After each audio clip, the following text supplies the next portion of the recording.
오늘은 누가복음 강의 20번째 시간인데요.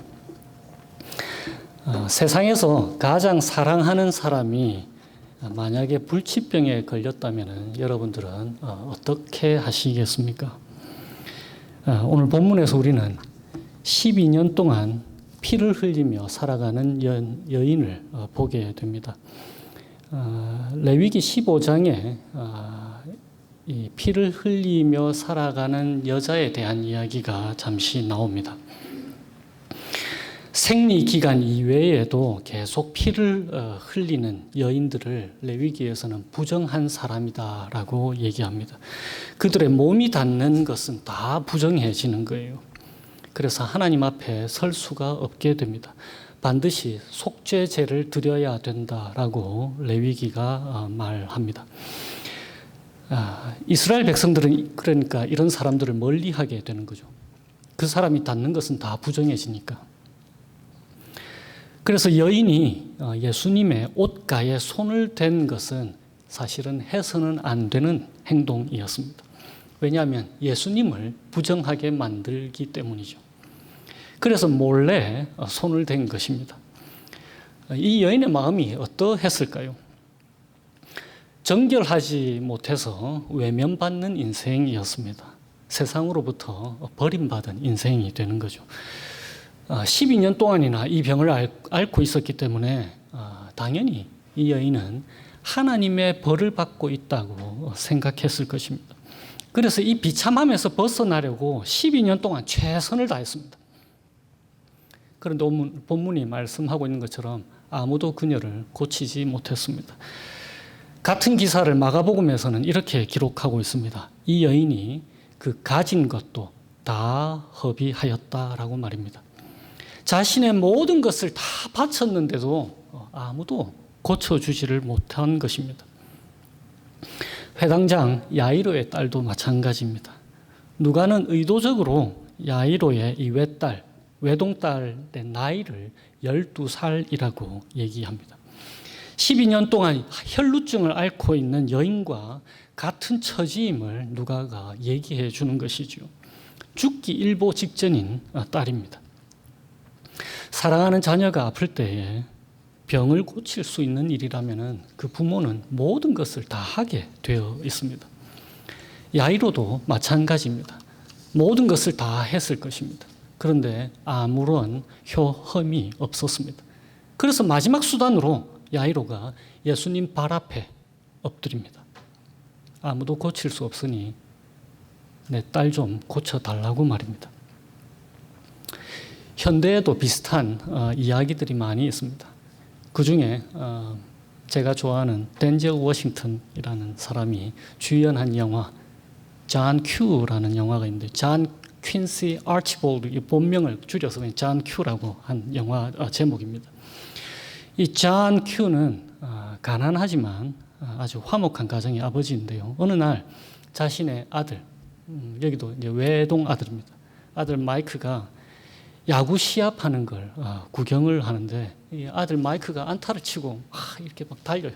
2루로 이제 달리는 중에 자신의 눈앞에서 이 아들이 털썩 쓰러지는 걸 봅니다. 심장 이식 수술이 필요하다라고 의사가 말을 하죠. 그런데 미국에 사셔서 다들 아시겠지만 미국의 의료보험은 비싸기만 하고 커버가 안 되는 것은 왜 그리도 많은지 모릅니다. 그래서 이 아버지 존 큐가 그 아들을 구하려고 뭐든지 다 합니다. 사방팔방으로 돌아가면서 도움을 구하는데요. 복지부에도 들르고 방송사에도 들러가보고 병원 관계자한테도 가서도 도움을 요청합니다. 보험 커버 안 되고 나는 돈이 없는데 그래도 이 아이 좀 살려달라고. 아무도 도와주지를 못해요. 교회와 친구들이 그나마 조금씩 십시일반. 그런데도 턱없이 돈이 부족합니다. 총 비용 25만 불이 수술비가 필요하니까 말입니다. 그리고 당장 수술을 시작하려면 계약금으로 7만 5천 불이 필요한 거예요. 그래서 비싼 의료비를 감당을 못해서 병원에서 수술을 거부합니다. 그리고 병원이 아이를 이제 퇴원을 시켜버리려고 하는 거예요. 그래서 존 큐가 아들을 살리기 위해서 인질극을 벌입니다. 그 인질로 병원에 의사도 붙잡고 간호사 붙잡고 그 안에 치료받으러 온 환자들까지 인질로 붙잡는 거예요. 그런데 시간이 부족합니다.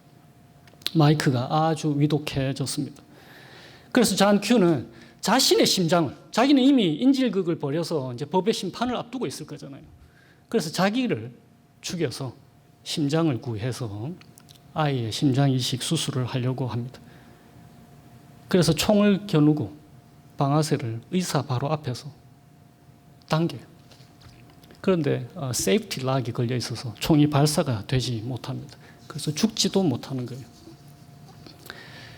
오늘 본문으로 다시 돌아와 봅시다. 하나님께서는 오늘 본문을 통해서 우리에게 무슨 말씀을 하시려고 하는 걸까요? 본문의 구조는 오늘 제가 내보내드린 그 핸드아웃을 한번 보시기 바랍니다. 우리가 하나님의 말씀을 대할 때는 하나님이 본문을 통해서 독자인 그 당시 사람과 오늘 우리에게 무슨 말씀을 하시려고 하는지에 가장 관심을 기울여야 하는데요. 제가 늘 강조하지만 성경에는 교차 대꾸법, 이게 카이에즘이죠. 그러니까 헬라어로 카이라고 하는 게 알파벳, 영어의 그 X와 비슷한 모양의 구조를 가진 것들이 많이 있습니다. 오늘 본문도 그 중에 하나인데요. 맨 첫 구절과 맨 마지막 절 A와 A 프라임이 대꾸를 이루고 그 다음 절 B와 B 프라임 맨 마지막에 두 번째, 그리고 C 또 마찬가지 해서 가운데 G가 오게 됩니다. 그 G와 G 프라임이 대꾸를 이루어서 한가운데 메시지를 누가가 이 구조로 우리에게 중심 메시지가 무엇인지를 우리에게 전달해 줍니다. 그러니까 40절 맨 위에 A와 A 프라임을 한번 보십시오. 40절과 41절에는 사람들과 야이로의 대대적인 환영을 받는 예수님이 나옵니다. 그거에 대꾸를 이루는 그 56절의 마지막 절에는 예수님이 아무에게도 이 일을 이르지 말라라고 하시면서 예수님이 잘못된 이유로 환영을 받지 말아야 할 것을 경고하시는 것입니다. 그리고는 B의 42절에서 43절 죽어가는 12살 외동딸과 12년간 고통을 당하는 여인, 그런데 예수님이 이 여인을 딸이라고 지칭을 하죠. 나중에 이 여인을 등장을 하는데 아무도 고치지 못하고 마지막 절에서 두 번째 B 프라임 55절에 죽음에서 딸을 회복시키신 예수님 이야기가 나오고 C의 44절에 혈루증 딸이 예수님의 옷가에 손을 대자마자 회복됩니다. 그리고 54절을 보시면 C 프라임에 예수님께서 딸의 손을 잡으시죠. 그러니까 예수님과 두 딸 간의 그 커넥션이 이루어지게 되는 것입니다. 그리고 회복을 명하시죠. 그리고 45절 뒤에 예수님의 그 신적 지식을 모르는 베드로를 보여주고, 그리고 D 프라임에는 예수님의 그 신적 지식을 비웃는 사람들이 나옵니다. E는 손을 댄 자가 있음을 예수님만 아신다고 얘기하고, 52절 E 프라임에는 아이가 다시 깨어날 것을 예수님만 아시는 것을 보여줍니다. 그리고는 F에 47절 모든 사람 앞에서 여인이 회복된 것이 선포가 되죠. 여인을 통해서. 그런데 그것과 대꾸를 이뤄서 51절 F 프라임에는 몇몇 사람들에게만 이 딸의 회복이 알려질 것을 예수님이 얘기하십니다. 그리고는 한가운데 G와 G 프라임 48절에서 50절이 두 절이 대꾸를 이루는데요. 딸아, 내 믿음이 너를 구원하였다 혹은 회복하였다. 평안히 가거라. 그거에 대꾸를 이뤄서 평안히 가거라의 대꾸를 이뤄서 두려워하지 말라라고 말씀하시고 믿기만 하라. 그러면 죽은 딸이 구원 혹은 회복을 얻으리라라고 예수님이 말씀하시는 것입니다. 오늘 본문의 구조를 보면은 한마디로 이렇게 얘기할 수 있을 것입니다. 사람의 믿음을 통해서 구원을 선물해 주시는 예수님이시다라는 것 말입니다.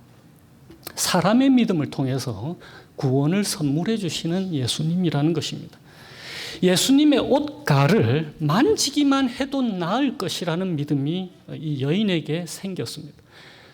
죽은 외동딸도 예수님이 회복시키실 수 있을 것이라는 믿음의 싹이 야이로에게 생기게 된 것입니다. 그런데 도대체 이 믿음이 어떻게 생긴 것인가요? 우리는 믿음을 얘기할 때 그 주체가 절대로 우리가 믿는 것이라고 얘기해서는 안 됩니다. 이 믿음은 하나님의 은혜로 생겨난 것입니다. 이들은 예수님의 소문을 들었을 것입니다. 그러니까 오늘 첫 구절에 40절에 다들 환영하였고 다 기다렸다라고 되어 있죠. 예수님이라면, 들은 소문이 사실이라면 예수님이 죽을 것 같은 혈루증도 고치실 수 있는 분이시고 곧 죽어나갈 이 사람도 고칠 수 있는 분이다라고 믿었다라는 것이죠. 그런데 야이로의 믿음은 불안정한 것이었습니다. 딸이 죽기 전에는 희망을 가져볼 수 있었겠죠. 왜냐하면 예수님이 여러 번 아픈 사람들 고친 것을 많이 들었으니까. 그런데 이 혈루증 여인이 중간에 개입을 하는 바람에 시간이 지체가 되고 맙니다. 시간을 허비하는 바람에 딸이 죽어버린 거예요. 그래서 아마 이 야이로는 이제 예수님도 어쩔 수 없나 보다라고 생각했을 것입니다. 그러니까 예수님이 야이로한테 두려워하지 말라라고 말씀하신 거죠. 그러니까 딸이 죽어버렸으니 이제 예수님도 소용이 없겠구나. 그때 예수님이 말씀하시는 거예요. 두려워하지 말고 믿기만 하라. 그러면 딸이 나을 것이다. 구원을 얻을 것이다. 라고 말입니다. 도중에 12년 동안 죽을 것 같은 혈루증을 앓던 여인도 예수님이 고쳐주시는 것을 두 눈으로 봤잖아요. 그래서 예수님께서 희망의 불씨를 다시 지펴주십니다. 믿음의 불씨가 완전히 꺼진 것 같았는데 다시 피어오를 가능성이 생기게 된 것입니다. 그리고는 놀라운 광경이 펼쳐지는 거죠. 죽은 외동딸을 예수님이 정말로 살리시는 겁니다. 그러니까 이 일을 겪고 난 다음에 이 야이로의 믿음이 어떻게 되었을까요? 믿음의 근원은 우리 하나님이신 거예요. 하나님이 믿음을 주시는 것입니다. 견고한 믿음이 아니어도 괜찮아요. 하나님께서 보여주신 만큼 그것에 대한 반응으로 우리에게 생기는 것이 믿음이니까 그렇습니다. 주신 만큼, 은혜로 우리에게 주신 것만큼 믿으면 되는 것이라는 거예요. 그것이 또한 온전한 믿음인 것입니다. 그런데 이게 우리와 도대체 무슨 상관이 있을까요? 왜 오늘 말씀이 우리에게 복음이 되는 것일까요? 모든 것을 다해서 자신의 외동딸을 고치려고 하는 회당장 야이로. 그는 예수님의, 그 사람 높은 신분인데 예수님의 발 앞에 엎드렸단 말이에요. 모든 것을 다 바쳐서 12년 동안 앓던 병, 남들이 더럽게 여기던 병을 고치려고 했던 여인, 이들은 우리의 시선을 한 분에게로 고정시킵니다. 죄의 삭은 사망이잖아요. 바로 사망의 그늘에 앉아있던 자신의 사랑하던 자녀들, 자신의 사랑하는 자녀들을 고치기 위해서 모든 것을 다 하시는 우리 아버지 하나님을 가르쳐 주는 것입니다. 당시에 소외받고 귀하게 취급받지 못하던 연약한 여자와 또 어린 소녀, 우리 누가복음 하면서 그 배경 설명을 다 해드렸잖아요. 그런데 이 딸들을 위해서 예수님이 이 땅에 오셨다는 거예요. 사랑하는 자녀가 죽을 병에 걸려서 아플 때에 부모는 자녀를 고칠 방법이 있다면 뭐든지 다 합니다. 모든 것을 다 하는 거예요. 그렇다면은 우리의 아버지이신 하나님이 우리를 위해서 못하실 것이 뭐가 있느냐 하는 거예요. 그걸 오늘 본문이 우리에게 보여주는 것입니다. 우리의 인생에 어떤 문제가 이 하나님 아버지의 사랑보다 크냔 말이에요. 우리의 인생에 어떤 고통과 어려움이 우리 아버지 하나님의 관심에서 벗어나는 게 있겠느냐 하는 것입니다. 자기의 아들도 아끼지 아니하시고 주신 그 아버지께서 어찌 그 아들과 함께 모든 것을 우리에게 주시지 않겠느냐라고 로마서가 그렇게 증언하지 않습니까? 혈루증 여인은 자신을 고치려고 모든 것을 다 바쳤습니다. 야이로는 외동딸 고치려고 모든 것을 다 했습니다. 그런데 우리 하나님 아버지는 십자가에서 우리를 고치시기 위해서 자신의 모든 것, 독생자를 우리에게 주셨습니다. 그 아버지께서 자기 아들과 함께 어찌 모든 것을 우리에게 주시지 않으시겠습니까? 우리가 당하는 고통, 죽음의 권세, 그거 가만히 내버려 둘 것 같은가? 라고 하나님이 우리에게 말씀하시는 거예요. 이것이 우리에게 믿음을 불러일으키는 거예요. 하나님이 신뢰할 만한 우리 아버지시라는 것 말입니다. 혈루증 여인처럼 12년의 기다림이 힘들었지만은 그 기다림으로 인해서 우리에게 무엇이 생겼습니까? 왜 하나님은 우리에게 그냥 고쳐주지 않고 이렇게 기다림을 주시는 것입니까? 그 기다림으로 인해서 우리에게 생긴 것이 무엇이죠? 40절에서처럼 예수님을 환영하고 학수고대하게 만드는 것입니다. 그리고는 41절에서처럼 예수님의 발 아래에 엎드리게 만드는 것입니다. 그 다른 어떤 수단과 방법, 그거 다 내려놓게 하시는 거예요. 그분의 은혜 앞에 우리로 하여금 항복하게 하시는 것입니다. 그분만이 죽음의 권세에서 우리를 건져내 주실 수 있는 분이신 것을 우리에게 가르쳐 주시고 싶은 거예요. 우리에게 그 믿음을 주시고 싶어 하시는 것입니다. 우리 하나님 아버지는 사랑하는 자녀인 우리를 죽음의 권세에서 반드시 건져내 주시는 아버지이십니다. 때로는 이 땅에서 우리의 상황이 변하기도 하십니다. 그런데 때때로는 상황이 변하지 않을 때도 있어요. 그러나 그럴 때라도 하나님께서는 우리가 죽음의 권세에 굴복당하지 않도록 넉넉히 이길 힘을 주십니다. 그리고는 마지막 날에 반드시 모든 것을 회복시키실 것입니다. 그래서 오늘 본문의 중심 48절에 따라 내 믿음이 너를 구원하였다. 평안히 가거라. 라는 이 말씀을 우리에게 들려주시는 것입니다. 우리는 지난주에 그가 누구이신가에 대한 답을 예수님께서 해주신 그 복음을 함께 나누었습니다. 세상 만물을 다스리시고 사망의 권세, 죄의 권세, 사탄의 권세도 예수님이 목소리 한 번만 발하시면 다 굴복하게 되는 것, 잠잠해지는 것, 그것을 우리가 함께 나누었습니다. 우리가 타락한 결과, 그 죄의 결과는 죽음입니다. 죽음이 대표하는 것은 삶의 모든 영역이 무너져 있는 것이, 모든 영역이 회복을 기다리고 있습니다. 고통, 고난, 모든 아픔들 말입니다. 이것들을 경험하는 이유는 예수님의 죽음과 함께 부활도 경험하게 하려고 하시는 것입니다. 예수님께서 주시는 생명도 죽음과 함께 경험할 수 있도록 하기 위함입니다. 그리고는 오늘 본문을 통해서 하나님께서 말씀하시는 거예요. 세상 짐 왜 다 네 혼자 감당하려고 하느냐? 내가 너의 아버지다라고 말입니다. 세상 부모도 천대받는 사람일지라도 자녀를 위해서 모든 것을 다 하는데, 세상 사람들도 자기 몸 아픈 것, 그거 고치려고 모든 것을 다 바치는데, 너희의 하늘 아버지, 완전하신 하나님께서, 사랑이 무한하시고 은혜로 충만하신 너희 아버지께서 자녀들인 너희를 위해서 가만히 계실 것 같으냐라고 우리에게 믿음을 주시는 거예요. 그리고 그 복음을 우리에게 들려주시는 것입니다. 하나님이 우리에게 주신 믿음은 하나님이 하신 일에 집중할 때 견고해집니다. 바로 오늘 본문의 혈루증 여인과 외딸의 고침을 받은 그 야이로의 믿음처럼 말입니다. 우리 기억하십시다. 사망 권세는 이미 예수님께서 십자가에서 정복하셨습니다.